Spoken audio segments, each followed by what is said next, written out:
اپنے آپ کو اس وقت سے روک لیتا ہے. ایک حدیث میں آتا ہے کہ اللہ نامدار حضرت محمد صلی اللہ علیہ وسلم سے روایت ہے کہ جب کسی شخص کی نگاہ کسی جگہ پر پڑتی ہے اور وہ اپنی نگاہ کو چھپا لیتا ہے, اللہ رب العالمین آسمان سے رحمت کے فرشتوں کو بھیجتا ہے کہ اس بندے کی نگاہوں کو چوم کر, اس کی نگاہوں کو لذت تھی اس غیر محرم کو دیکھنے میں, لیکن اللہ کے خوف سے جھک گئی, جاؤ جاؤ کہ اس بندے کی نگاہوں کو چھوم کر.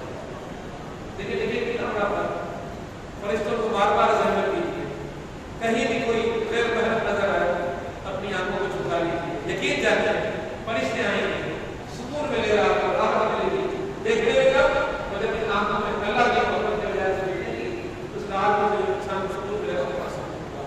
اس کے بعد فرمایا گیا چھٹا وہ آدمی ہے جس نے اس انداز میں خوشی کا صدقہ دیا کہ اس کے بائیں ہاتھ پر پکڑانا چلا. یہ صدقہ جو اللہ تعالیٰ کی بارگاہ میں دیا جائے اس کو چھپا کر دیا جائے, ایسا نہ ہو کہ عوام کو بتا کر دیا جائے, حالانکہ عوام کو ترغیب بتانے کے لیے اوروں کو پتا چلے کہ بڑا مشکل جگہ کی جائے تو نیکی کا ہوتا ہے, لیکن دکھاوے کے لیے, ریا کے لیے, کہ ریا اگر کسی اور سے سلا مانتا ہے انسان تو یہ برابر کو سنا ہوگا کہ ریا کے نتیجے کو دیکھنے میں سارے کے سارے ضائع ہو جاتے ہیں. اللہ کے نبی صلی اللہ علیہ وسلم کی حدیث کے اندر اس حوالے سے آتا ہے کہ نبی اکرم صلی اللہ علیہ وسلم نے فرمایا کہ سخاوت اللہ کی ایک بہت بڑی عادت ہے. سخاوت اللہ تعالیٰ کی عادت ہے, اور اللہ تعالیٰ کی عادت کو جو اختیار کر لے تو یہ عادت اللہ کے رنگ کے طرف جان ہونے والی بات ہے. اسی طرح اللہ کے نبی صلی اللہ علیہ وسلم کی حدیث ہے روزی طلب کرو اللہ کے راہ میں صدقہ دے, تم صدقہ دینے جاؤ گے اللہ رب العالمین روزی کے اندر برکت دیتا چلا جائے گا. پھر ایک آتا ہے کہ احسان کے کام برے ہلاکتوں سے بچاتے ہیں, احسان کے کام بری ہلاکتوں سے بچاتے ہیں, اور پوشیدہ خیرات دینا اللہ تعالیٰ کے غصے کو بچاتا ہے. کتنی بڑی بات ہے کہ ہم کسی کو چھپا کر اگر خیرات دیتے ہیں, کسی بھی گناہ پر اللہ کو اگر ہمارے پر غصہ آ رہا ہوگا اس خیرات کو دینے کے نتیجے میں اللہ کا غصہ بھول جاتا ہے. اللہ تعالیٰ نے ہمیں عمل کرنے کی توفیق عطا فرمائے. اور اس وجہ سے ایک اور بات اس کے اندر آتی ہے کہ اہل قیامت سے سلوک انسان کی عمر کو بڑھاتا ہے. وہ سے معاملات کا حال اس کے اندر آتے ہیں, لیکن وقت کو بری ترقی میرے سامنے آخری بات کا آپ کے سامنے پیش کرنا چاہتا ہوں. وہ آخری بات کون سا ہے کہ جو اللہ رب العالمین کی عرش کی چھاؤں کے اندر ہوگا. حدیث میں آتا ہے کہ 7 آدمی وہ ہے جس نے تنہائی میں اللہ کا ذکر کیا اور اس کی آنکھیں اشک بار ہو گئی, آنکھوں سے اس کے آنسو ہو گئے. اور آنسو کے بارے میں آپ نے سنا ہوگا کہ یہ جو اللہ رب العالمین کو قطرے پسند ہے, ایک وہ قطرہ کہ جو جہاد کے میدان کے اندر اپنے جسم سے نکل کر زمین پر گرتا ہے, اور دوسرا وہ قطرہ جو اللہ کا خوف سے آنکھ سے بہتا ہے. اللہ پاک اس سے بڑھ کر اللہ رب العالمین کی طرف سے کوئی اور نعمت نہیں ہو سکتی. ایک جگہ آتا ہے ہمارے پاک کے اندر ہدی و رحمت, ہدی و رحمت, ہدی و رحمت للذین هم لربهم یرہبون, ان لوگوں کو جو اپنے رب سے ڈرتے ہیں. اللہ رب العالمین کی طرف سے ہدایت بھی ہے اور اللہ رب العالمین کی رحمت بھی ہے. جو اللہ سے ڈرے گا اللہ اسی کو ہدایت دے گا, جو اللہ سے ڈرے گا اللہ رب العالمین اسی پر رحمت کرے گا. ایک اور جگہ آتا ہے قرآن پاک کے اندر کہ انما یخشی اللہ من عباده العلماء, خدا سے اس کے وہی بندے ڈرتے ہیں جو اس کی عظمت قائل ہو جاتے ہیں, جو اللہ کو جانتے ہوں گے کتنا عظیم ہے, وہی لوگ اللہ تعالیٰ کے خوف قائل ہوں گے, اللہ کا ڈر اپنے دل میں رکھتے ہیں. اسی طرح قرآن پاک کے اندر آتا ہے کہ رضی اللہ عنہ ورضوا عنہ ذالک لمن خشی ربہ, جن کو اپنے دل کے اندر اللہ کا خوف ہوگا, یہ وہ لوگ ہیں جو اللہ سے راضی ہوں گے اور اللہ ان سے راضی ہوگا.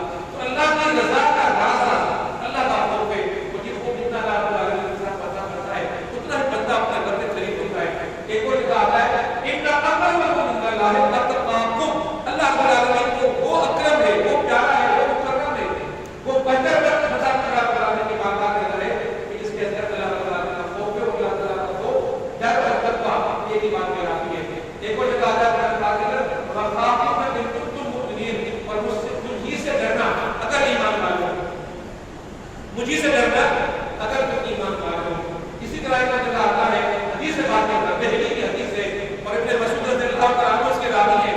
آپ فرماتے ہیں کہ راز الحکمت خافت اللہ, اصل حکمت اللہ تعالیٰ سے ڈرنا ہے, اللہ تعالیٰ کیا کرنا ہے. ایک جگہ آتا ہے قرآن پاک کے اندر کہ سید کرم یخشا, وہی شخص پسند آتا ہے جو اللہ سے ڈرتا ہے. نصیحت میں پر عمل کرے گی جو اللہ تعالیٰ کا حکم کیا کرے گا.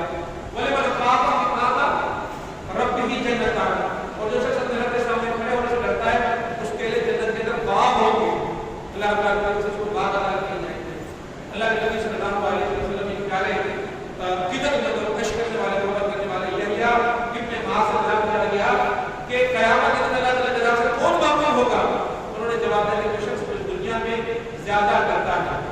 دنیا میں اللہ رب العالمین کو ڈرتا ہے. قرآن پاک کے اندر آتا ہے بلکہ حضرت سلمان درانی کہتے ہیں کہ جس شخص کے دل سے خوف اٹھ جاتا ہے وہ تباہ ہو جاتا ہے کہ اللہ رب کو انسان کو بربادی سے بچ جاتا ہے. ایک اور جگہ آتا ہے قرآن پاک کے اندر والذین یؤتون ما آتوا قلوبهم وجلة. اور جو اللہ کے کام ہے جو لوگ اللہ کو دیتے ہیں اور جو کچھ دیتے ہیں ان کے دل دینے کے باوجود خوف زدہ رہتے ہیں. ایک بات جو قرآن پاک کے اندر کی آئی حدیث میں کرائی ہوئی آئی کہ اللہ کا خوف بڑا غیرت ہے. اللہ کا خوف بڑا غیرت ہونے سے آئے کہ یہ اپنے ساتھ دنیا میں کسی اور کا خوف جمع ہونے نہیں دیتا. جو اللہ سے ڈرتا ہے وہ پوری دنیا سے ڈرتی ہے اور جو اللہ سے نہیں ڈرتا وہ پوری دنیا سے ڈرتا ہے. ہمارے کبھی سے ڈرتا ہے. یہ ایک حقیقت ہے اور حقیقت کی صورت میں ہمارے سامنے تعلیم اور اسلامی نظر آتی ہے. تو ایک اللہ کا خوف اختیار کر لیا اور دنیا کے خوفوں سے نجات حاصل کر لی جائے, یہ بہتر راستہ ہوگا یا دنیا کے خوف اپنے دلوں کے اندر بسایا جائے کہ اللہ کے خوف سے بندہ آگے ہو جائے. یہ وہ خوف والا دل ہے. اس خوف والے دل کے حدیث کے اندر آیا کہ جس دل کے اندر اللہ کا خوف تھا وہ بندہ کہ تنہائی میں بیٹھا اللہ کی یاد آئی اور اللہ کی یاد کی وجہ سے وہ بندہ اپنے آنکھوں سے اس کے آنسو بہ جاتے ہیں, خوف کی وجہ سے نکل آتے ہیں. جو بندہ اللہ رب العالمین کی بارگاہ میں بڑا مقرب ہوگا اور رب کائنات کے پاس کش کے خواہوں میں ہو جائے گا. آخری بات سنا کر میں گفتگو پوری کروں گا. اللہ کے نبی صلی اللہ علیہ وسلم کا دور ختم ہو چکا ہے, صحابہ کا دور ختم ہو چکا ہے, تابعین کا دور چل رہا ہے کہ ایک شاہراہ کی عرب تھی کہ اس میں بڑے ڈاکے مار کرتے تھے اور بڑے بڑے قافلے کے جو وہاں گزرتے تھے تو لٹ جایا کرتے تھے, قافلے بچ نہیں پاتے تھے. اور وہاں پر ایک بہت بڑا ڈاکو تھا کہ اس کا مقابلہ کرنا سپاہی کی جو نہیں رہی, ہمت نہیں رہی. اور اس ڈاکو کا نام تھا فضیل بن عیاض. لوگوں نے کیا کیا اپنے کاروباری جو کارواں تھا اس کے ساتھ ساتھ انہوں نے سپاہ بھی لینا شروع کر دیا. لیکن جب بھی سپاہ لے کے جائے وہ سپاہ شخص کا جائے ڈاکو کارواں ہو جائے.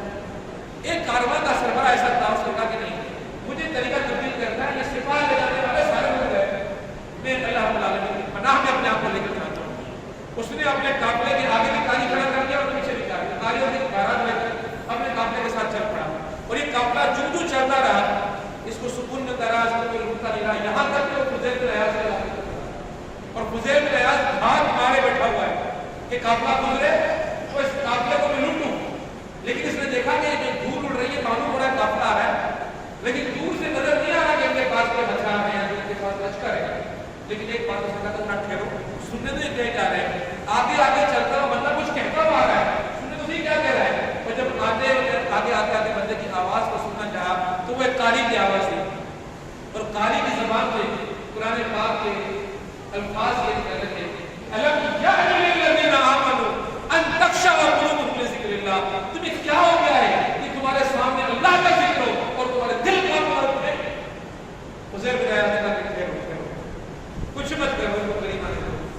لشکر کو ساتھ اپنے ساتھیوں کو ساتھ میں کھڑا کر کے لشکر جیسے قریب آیا اس قاری کو بلایا, قرآن پڑھتا چلا گیا. وہ قرآن پڑھتا چلا گیا اور یہ روتے چلے گئے اور وہیں پر توبہ قائم ہوئے اور پھر اپنے آپ اللہ کی بارگاہ میں آ کے خدمت کے لوگ کر دیا. امام ابو حنیفہ کے پاس آئے اور امام ابو حنیفہ کے جو 40 ساتھی درس کے ساتھی کہلاتے ہیں ان میں سے ایک کا نام فضیل بن عیاض ہے. اور آج فضیل بن عیاض ایک ڈاکو نہیں کہتے ہیں, آج احادیث کی جتنی کتابیں وہاں پر فضیل بن عیاض رحمۃ اللہ علیہ لکھتے ہیں. اس کی قلب کی جو تبدیلی ہوئی وہ اللہ کے خوف کی وجہ سے اور قرآن پاک کی اس آیت کی وجہ سے بھی. اللہ رب العالمین سے دعا کرتے ہیں کہ وہ رجلان کی جن کی ذکر یہاں پر ہوا ہے کہ وہ 7 لوگ ہیں جو اللہ رب العالمین کے عرش کے چھاؤں کے اندر ہوں گے. اللہ رب العالمین ہمارا شمار بھی ان 7 لوگوں میں سے کر دے. ہمیں اللہ رب العالمین اپنے عرش کے چھاؤں میں قرآن کو بھی نظر ہوا ہے. اقول قولی ھذا استغفر اللہ لي ولكم ولسائر المسلمين فاستغفروه